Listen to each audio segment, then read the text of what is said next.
Their instructions were to find me, handcuff me, and bring me back to Alaska.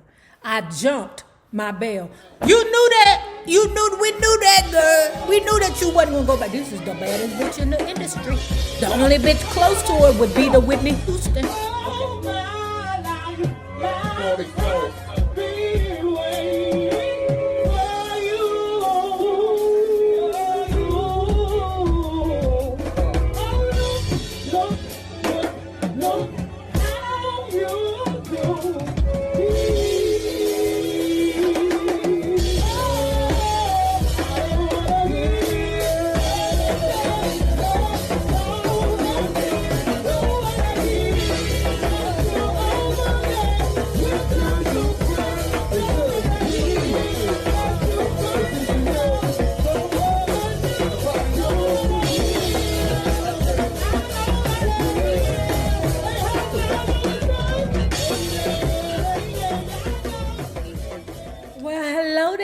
Bugs. Hello there, Bellas.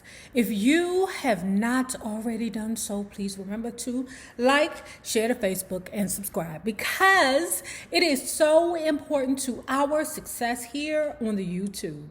And if you are not already a part of our book club, please remember to hit the Patreon link below and or the join button here on the YouTube, and for a small monthly fee of $5. You babies, yes, you can be privy to all the shenanigans before the YouTube gets it, if the YouTube gets it. Now, let's talk about Etta James and David Ritz, Raised to Survive, Part 20. Just about that time, Dorothy reappeared on the scene and got upset. She didn't like the hippies or anything else that was going on at the fort. In fact, she kidnapped Donto when he was only 6 days old, telling Ramon that she just wanted to take him for a ride. She and this no-good ninja, borrowed my car and didn't come back with Donto for 3 days. I was frantic, but there was no way to find her. When she returned, the baby was still having trouble swallowing. We went to Mexico, she said, before adding, I thought Donto needed to get out of here, away from these crazy hippies. And with you, crazy Dorothy, with you and your dirty dick boyfriend, yes, his craziness flying around in the air. But Ramon was taking care of that baby. Dorothy decided to take the baby to Mexico. The baby could barely swallow because you know the mama had these issues with drugs when he was in the belly. There was no slowing down the pace of life. When Donto was just a few months old, I took him with me to Muscle Shoals, where I made more records. I cut Otis's first hit, Mr. Pitiful, calling it Miss Pitiful. Not a bad description of me back then. At the same session, I also sang a song, Almost Persuaded, with a strong country feel to it. That convinced me that I could sing country music, just like Ray Charles. Another thing I'll never forget about the Muscle Shoals session, I saw Leonard Chess for the first time. I remember going to that little Alabama airstrip to meet him. He flew in from Chicago in a private plane that held about 14, except that the only passengers getting off were Leonard and his mistress, a middle-aged lady with blonde hair. The girlfriend was small, just like Leonard, who had left his Jewish wife back home. So Leonard, at there saying, Etta, girl, you still on these drugs, girl. You about to get up for the church, okay? You about to mess up everybody's money. Now, yes, I'm, on a chartered jet, okay? You riding up here in your Cadillac. We two different people, okay? But you about to mess it up for everybody. She heeded his words, but at the same time, she fighting a demon bigger than anything, everything, bigger than her child. I didn't lie to him, and I think he admired me for that. He liked that I was candid about being bad, but he was confounded by my inability to reform. He'd call me stubborn and ornery and willful. He was something like an uncle. And like my real uncle, my favorite uncle, Frank, I could always count on Leonard when I was in a pinch. Leonard was one of the people who could see that although I acted and sang tough, I really wasn't. When I looked at what happened the rest of the year, though, I'm amazed I didn't fall apart. Back in LA, with the fort turned into something of a hippie crash pad, things were getting out of hand. Me and Billy and Danto went across country on a train to Boston. When that got too hard, we got a mobile home in Memphis and worked the South. And while we were traveling, while I was working and fighting with Billy, my casual use increased until I was back to where I started.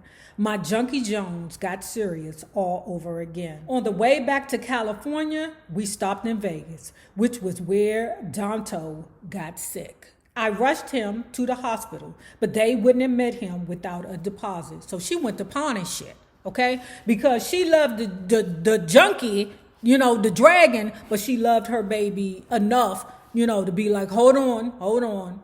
I'm around here having a good time, but I don't want my baby to be sick either. And back then, them hospitals, it wasn't no health insurance back then, but anyway, them hospital wasn't taking no baby. If you ain't got no money, you would let a baby die? What kind of bullshit is that? She got the money to put her baby into the children's hospital, but guess what? The bounty hunters is right there on her ass. Bounty hunters were hot on my tail. Didn't know it at the time, but a judge in Anchorage had put out a warrant for my arrest and given extradition papers to the 2 deputies in LA. Their instructions were to find me, handcuff me, and bring me back to Alaska. I jumped my bail. You knew that. We knew that, girl. We knew that you wasn't gonna go back. This is the baddest bitch in the industry. The only bitch close to her would be the Whitney Houston. The scene at Children's Hospital in East Hollywood was a trip. You know why? Because Dorothy there barking in her ear talking about you should have never had this baby in the first place. Why, Dorothy? Why? Ain't you what happened? Did the baby impede on you stealing all my damn money? Dorothy? So anyway, let's talk about this dude named Joe. Okay, Etta James, she got this, appeal on all the men love her. Okay, because she got blonde hair, black eyebrows, okay, and she's sexy, okay. This dude named Joe, what's his name, Joe Noriega, had let her know that they looking for you, girl, okay. They hunting your ass down, okay. So, girl, you need to stay out the way. So The next move is to her house so that she could maybe get some shiz and lay low somewhere. Answer no, okay. She get there, them people is waiting in her house, sitting in the living room, eating Pringles and watching All My Children, okay? She calls Dakota, Miss Dakota, one of her duties in her life, and say, girl, come get me, girl. These niggas hunting my ass down, okay? Like the bill collectors. Joe Noriega found out what happened. If you'd marry me, Etta, he said, I'd take you away from all of this. But I couldn't marry a man I didn't love. But you could have a baby by a nigga that whoop your ass? A few days later, they came after me at work. I was set to perform at the Clyde Star Room on Broadway. When I pulled up to the club, I saw these cars angling towards me. Ooh, things were getting nuts. I couldn't go home to the fort. I had to sneak in and out of the hospitals at weird times just to visit Danto. He looked so helpless laying up in the big tub of ice. They shaved off his hair and hooked him up to IVs. She turned herself in, right? Now, this is the goop. Okay. Now, of course, Joe is like, if you marry me, I'll make all this shit go away. I promise you. Okay. She's like, no, I ain't gonna marry you. I don't want to marry you, dude. No. Right. But what he did do was say, listen, if you give yourself up, I'll make sure that they turn you over to me. Once she got, all the affairs straight, they turned her, meaning the peepers, okay, the system turned Etta over to Joe. Answer no. Okay, Etta thought it was going to be cool. She was going to be with Joe. No. Answer no.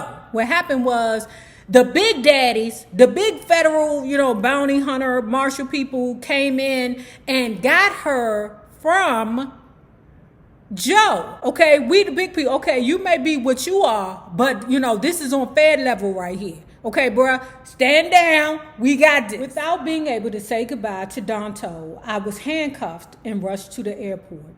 The bounty hunters turned out to be halfway decent to me on the plane. They took off the handcuffs and offered me a drink. I refused. Instead, they got plastered and had a ball. In Anchorage, the judge was plenty pissed. This woman, he said, has been on the lam since June 1967. And here it is, January 1969. Well, this time, you're not going to get away. He threw me in a cell with a bunch of drunk Bushmen, white men, black men, Eskimos, hookers, pimps. Meanwhile, my only friends in Anchorage turned out to be Fred and Jeanette Johnson. He was a highly intelligent guy, a lieutenant in the Air Force, and a husband of the woman who owned the nightclub where I'd work. Fred was also an accomplished architect who had built the state capitol in Juneau. One way or another, he told me, I'm going to find a way to bail you out of here. So Fred found the girl a good lawyer, right? Good job. But it took some months to get it done, right? Now, I know you like, well, where the heck is Danto? Where's the baby? Remember when Etta was back there living the country life with her baby father, Billy? The aunt, Catherine, lovingly called Cat, had came and got Danto and took him back down south with her, okay? She felt at ease with that because even though she couldn't tolerate the country life, she felt like it was a good move for her baby. In Anchorage, Fred and Janine looked after me. I lived in their house before moving into an apartment over their nightclub where I worked a regular gig. I wasn't shooting heroin, but I was smoking a lot of grass. Good grass was the things that also drew me to this dude named Artis Mills, the man I heard so much about from the white woman in jail. Mills was a really down-to-earth country boy from Texas. His nickname for me was Strap. Okay, he called her Strap because the girl's always ready. She's strapped. Okay, that would be today's TTG. Trained to go. I also knew that a man like Artis Mills, 6'4" and 230 pounds of muscle, would scare off Billy Foster, her baby daddy. Okay, that's how you get rid of your baby father. You don't just be like, go away, nigga. You got to get a new ninja to tell him to go away. Okay, girl. Physically and romantically, I was hooked on this Artis Mills. He was different from any man I'd ever gone with. He was honest. He loved me simply, loved me in a way that didn't feel greedy or selfish. I was ready for real emotions. In some ways, I had a new life. I had a new husband. Oh, you married him. Okay. I could still look back at a decade of solid hits. In the soul era, my reputation had grown. People put me in a category with Otis and Aretha. I didn't win, but I was nominated for a Grammy 4 different times. I'd like to tell you that this was a point where I straightened out and flew right, but that'd be a lie. The truth is, I was still ripping and running. If anything, the pace picked up. Now, here come Dorothy, this bitch back in town. Okay? Dorothy got a problem with Artis. That's a problem. Okay? She didn't like him. She thought he was slick and sly. Slicker and slyer than you, Dorothy? Slicker than slyer to you. That's one thing about no good ninjas, male or female. That'd be crazy how, yeah, I treat you like shit, but I want to be the only person to treat you like shiz. Okay? So she got a problem with Artis. Crazy Dorothy got a problem with Artis.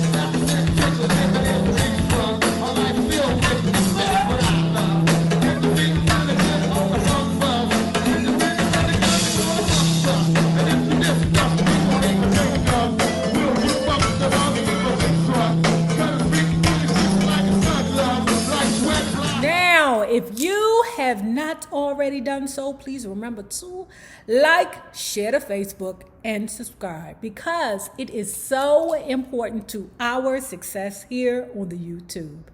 Now remember this, the same people that you meet on the way up will always be the same people that you meet on the way down. My naysayers, my patron loves, you babies, have a good one.